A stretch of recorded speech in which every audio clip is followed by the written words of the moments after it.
Hey guys, this is Steve Huff Reviews. Welcome back. Look what I have right here. This is the Insta360 1R 1-inch sensor edition in collaboration with Leica. This is a Leica Super Elmar lens right here. And I've been itching to try this thing because if you saw one of my recent videos, I have a GoPro Hero 8 here, and I've been in the process of making it really cool.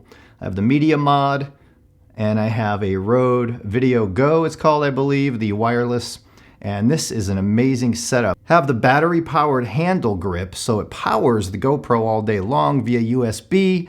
This is an awesome little vlogging setup. In fact, I'd prefer this over a larger camera to vlog with. So I have the Insta360 1R 1-inch edition, pretty sweet looking camera.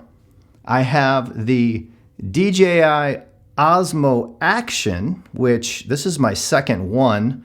I will say the first one of these broke when I brought it in my pool last year. Must have been a fluke because I've had this one in the pool a few times already, and it is solid as a rock. I love this little Osmo Action.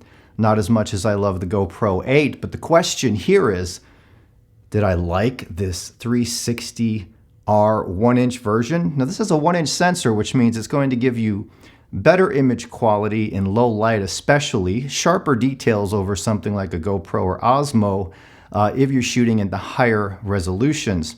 But it's also very quirky. In order to use the footage, you can't just take the mini micro SD card out of here and throw it into your SD reader and load these files into something like Final Cut Pro. In fact, if you're a Final Cut Pro user, you must take the footage off of the card, first put it into the Studio 360 app, and then batch export. And I have a 2013 Mac Pro trash can, 6-core, 32 gigs of RAM, and to export about 5 minutes of footage over maybe 8 minutes of footage over 7 clips took about 45 minutes. I then take those files, bring them into Final Cut where I can finally work with them. It's a process, and it adds time to my day when I'm trying to edit a simple video. Also, the Insta360 is modular. It's a modular system. It has 3 parts: the battery base, it has the lens and sensor, and then there's the little component with the LCD screen, the brains of it all, if you will, where you make all your settings. Of course, there's an app where you can change everything on the fly if you want to hook up your phone to it. The Insta360, in my opinion, is not anywhere near as simple, as fluid, as easy to use from power up to final edit than the GoPro 8. The GoPro 8 takes the cake. The GoPro 8 is my favorite action/vlogging camera right now as of May 2020. The Osmo Action is actually my second, and that's my backup. The Osmo Action is what I'll use to mount on the car, to mount on my bike, to mount as a second little static camera somewhere. The Insta360 1R, though, has actually disappointed me. $550, and I'm not a fan of the color. I'm not a fan of the way the footage really looks when you directly compare it to a GoPro, because I'm more about the feeling of an image, even when it comes to video. The emotion of the image, which means the color, the white balance, the overall presentation is what I'm looking for. And to me, the GoPro offers the warmest, most human, most gentle, most loving presentation that I've seen in a small camera like this. The Osmo Action has a different kind of color profile. It's more contrasty and more cinematic in some ways. And the Insta360 to me just feels off. And I've also seen the Insta360 blow highlights during the daytime here in Arizona. So yeah, I put together some clips of all 3 of these cameras in action. It's just a bunch of clips with some music added. Let's roll that right now, and you can get an idea of what each camera's color looks like, and you can also get a sense of the feel of the color of each of these cameras. Let's take a look.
So here's the GoPro 8 with the media mod, and this is a sweet little setup. I have the Rode video mic on top, which is a wireless mic, and it plugs right into the back there of the media mod as there's a mic input. I also have a quick release plate, the battery grip, a Joby ball head, and this release plate is really cool. It's magnetic and allows me to quickly take the GoPro off of the little grip handle and mini tripod. There's a USB port there on the battery grip. If I plug that into the USB on the back of the media mod, it will charge the GoPro battery and keep it powered all day long.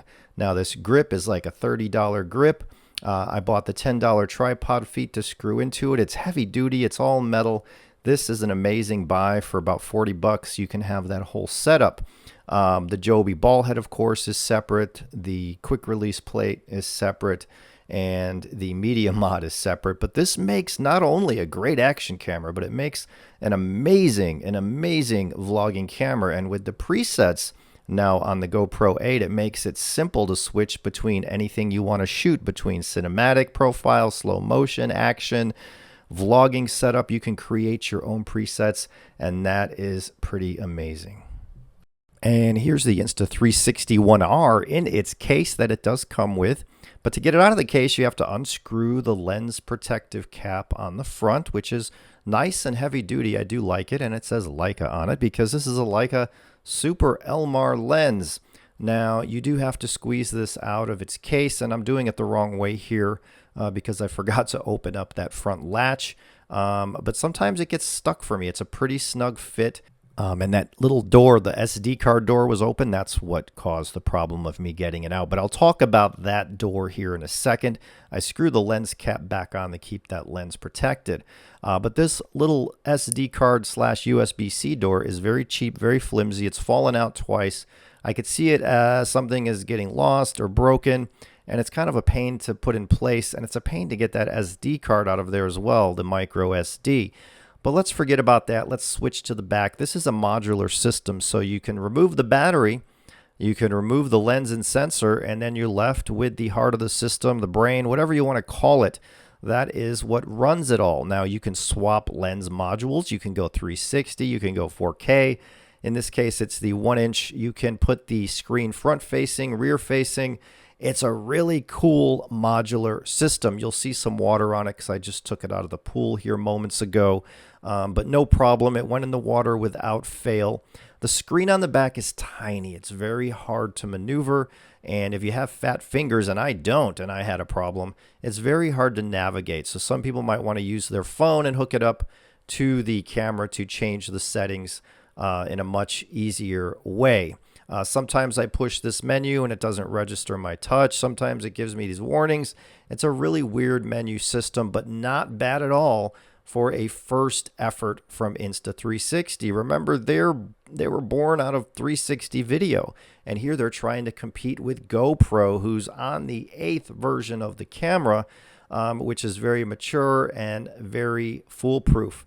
So this is a nice first effort from Insta360 for sure, and it's my favorite design in this kind of camera. I love the modularity. I'm just not sure 550 bucks is worth it when you can get the GoPro 8 and the Osmo Action for that price. So yeah, this is the Insta360 1R Leica edition in collaboration with Leica. Very sweet looking camera indeed. And of course, the Osmo Action, an oldie but goodie. Some people will say this is old. I did have one last year. It broke when I took it in the pool. Could have been a fluke. 3 months later, it dried out and it started working again, but there were some issues with the LCD on the back. This one has been solid and no problems. You can use that LCD on the front, which is also very cool, and it is usable even though it's small. The Osmo Action is very solidly built. It's got the largest rear LCD of any of these cameras, and the color and contrast look great on the LCD.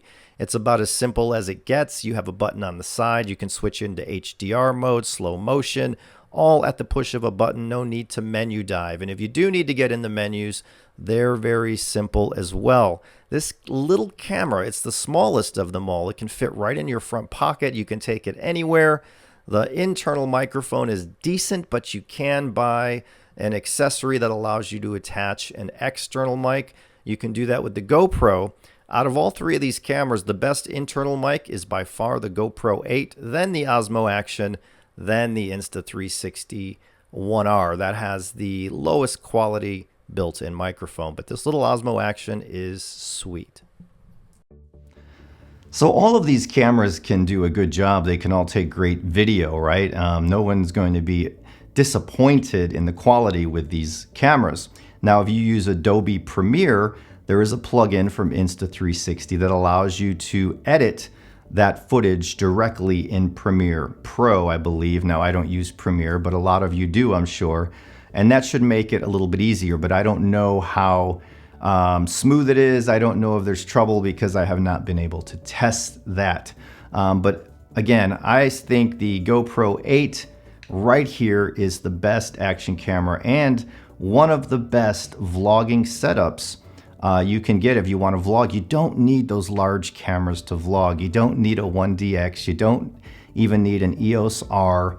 You don't need that. I think that something like this is fantastic. It'll give you great audio, great, beautiful, surefire video that you can't screw up. It's small. It can be powered all day long with minimal space taken in your bag, in your case, whatever you're carrying your gear around in. And it's a GoPro. They're on number 8, so you know it's going to be solid. They have the best accessories. This media mod, the mic built into it is nothing to write home about. But the inputs here, allowing you to input a microphone, charge it through USB, etc., that's really cool. You also gain 2 shoes for accessories. I can add a light here and have a fully maxed out mini vlogging setup. That's what I love about the GoPro 8. So thank you for watching, guys. I love you all. If you like what I do here, thumbs up and subscribe. Been around for 12 years, though I don't do daily videos. I usually do videos when there's something I really like or something that I want to compare or something that I want to tell you guys about. I'll have links below if any of you want to look up information on these feet, this power grip, this ball head, this quick release, the GoPro, the media mod, anything that I talked about here. There's links in the description below so you can check it all out. This is Steve Huff for Steve Huff Reviews. I will see you next time.